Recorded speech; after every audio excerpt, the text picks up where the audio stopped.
এই উপলক্ষে বৃহস্পতিবার মালদা জেলা প্রশাসনের পক্ষ থেকে মালদা শহরের দুর্গা কিঙ্কর কলেজ অডিটোরিয়ামে এক অনুষ্ঠান আয়োজন করা হয়।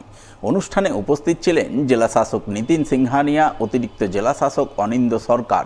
এছাড়া উপস্থিত ছিলেন রাজ্যের উদ্বাস্তু, ত্রাণ ও পুনর্বাসন দপ্তরের চেয়ারম্যান রঞ্জিত সরকার, ইংরেজবাজার পৌরসভার চেয়ারম্যান কৃষ্ণেন্দু চৌধুরী, জেলা পরিষদের কো-মেন্টর চৈতালি ঘোষ সরকার সহ অন্যান্যরা।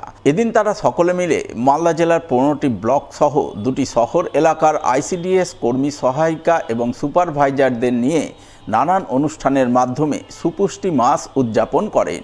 সুপুষ্টি মাস উদযাপনে ভালো কাজের স্বীকৃতি স্বরূপ 16 জন আইসিডিএস কর্মী, সহায়িকা এবং 3 জন সুপারভাইজারকে পুরস্কৃত করে সম্মাননা জানান।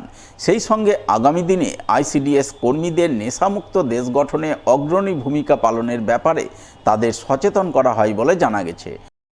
আজকে আইসিডিএসের সুপুষ্টি মাস উদযাপনের হচ্ছে এই জেলাতে, এবং তার সাথে আমরা সারা মাস জুড়ে আর সেপ্টেম্বর মাসের সারা মাস জুড়ে যে প্রোগ্রামটা হয়েছে বিভিন্ন ব্লকে, আমাদের 15টি ব্লক হয়েছে এবং একটি ইংরেজবাজার আরবান এবং ওল্ড মালদা মিউনিসিপ্যালিটি, মোট 16টি আইসিডিএস প্রজেক্ট হয়েছে।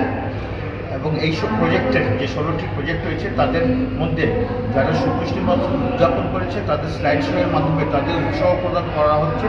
তৎসহ আমরা প্রত্যেকটা ব্লক থেকে একজন বেস্ট অঙ্গনওয়াড়ি ওয়ার্কারকে সিলেক্ট করা হয়েছে এবং মাননীয় অতিথিবর্গের মাধ্যমে তাদেরকে পুরস্কার প্রদান করা হবে অঙ্গনওয়াড়ি কর্মীদের 16 জনকে।